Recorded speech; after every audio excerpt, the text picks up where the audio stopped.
At maraming salamat din sa ating Celebrity Community Top 2, Samantha, sa pagsama sa amin tonight. Maraming salamat Oo nga also. pala, Sam, Luke, Eslam, Luke, Sam. Hello, Hi, welcome po. to the Outside World. Wow! Hello po. Ginalingan.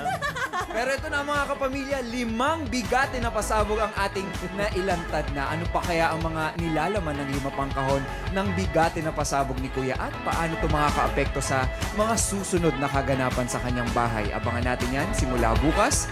Ako po, ang official homeboy ni Kuya, Ensong D.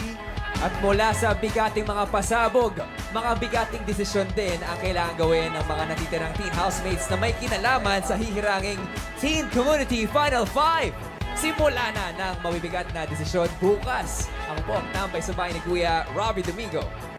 Talagang loaded na sa tensyon, sorpresa at twists ang natitirang huling 2 linggo ng community ng teen housemates. At mas titindi pa ang mga kaganapan sa unti-unting pagbuo ng bigaten housemates na pagsasama-samahin ni Kuya. Wala nang bibitiw sa mas tumitinding mga tagpo sa pinakasikat sa bahay sa bansa. Ako ang dating boarder ni Kuya, Bianca Gonzalez. Kami ang pamilya ni Kuya dito lang sa nag-iisang teleserye ng totoong buhay. Ito ang Pinoy Big Brother Community Season 10!